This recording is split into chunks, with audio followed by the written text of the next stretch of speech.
সব খতিয়ান বাতিল হয়েছে এই ধারণা ভুল। জানুন আসল সত্য। সরকার এনেছে ডিজিটাল রূপান্তর।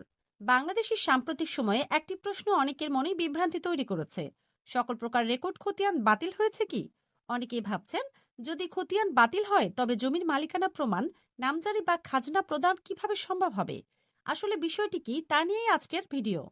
প্রথমে পরিষ্কারভাবে জানা প্রয়োজন, সরকার কোন আইনের মাধ্যমে সকল প্রকার খতিয়ান বাতিল ঘোষণা করেননি, বরং এখনো প্রতিটি খতিয়ানের ধারাবাহিকতায় ভূমি মালিকানার মূল ভিত্তি হিসেবে ব্যবহৃত হচ্ছে।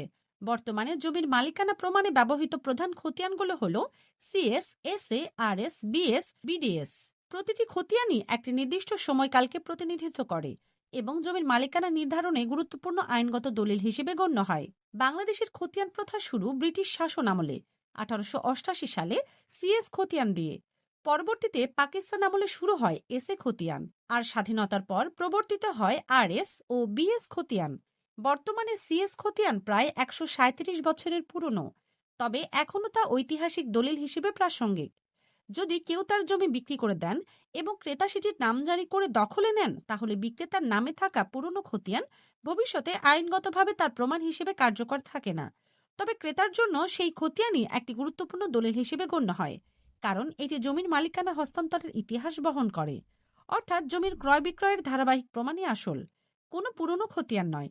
সরকার বর্তমানে বিডিএস চালু করেছে, যা দেশের ভূমি ব্যবস্থাকে পুরোপুরি ডিজিটাল রূপে আনছে। এই ঘটনায় প্রতিটি জমির মালিকানা এককভাবে নির্ধারণ করা হচ্ছে এবং তা ডিজিটাল স্মার্ট কার্ডে সংরক্ষণ থাকবে। স্মার্ট খতিয়ানের মাধ্যমে জমি ক্রয়ের সময় মালিকানায় যোগ আর বিক্রয়ের সময় বিয়োগ হবে। এর ফলে প্রতারণার ঝুঁকি কমবে, মালিকানার তথ্য থাকবে সুরক্ষিত, জমির ইতিহাস হবে স্বচ্ছ ও যাচাইযোগ্য। বিডিএস পুরনো খতিয়ান বাতিল করে না। বিডিএস জরিপ কোনোভাবেই পুরনো খতিয়ানকে, যেমন সিএস, এসএ, আরএস বা বিএস কে বাতিল করছে না, বরং নতুন ডিজিটাল খতিয়ান তৈরি হচ্ছে পুরনো খতিয়ানগুলোর ধারাবাহিকতা বজায় রেখে। সরকারি তথ্য মতে, বিডিএস খতিয়ান প্রবর্তনের পর আগামী 100 বছর পর্যন্ত নতুন খতিয়ান প্রস্তুতের প্রয়োজন হবে না। পার্বত্য জেলা ও সিলেট অঞ্চলে সিএস খতিয়ান প্রস্তুত করা হয়নি, সেখানে মালিকানা নির্ধারণে এসএ খতিয়ান ব্যবহার করা হয়। এই ব্যতিক্রমগুলোর কারণ মূলত স্থানীয় ভূপ্রকৃতি ও প্রশাসনিক বাস্তবতা।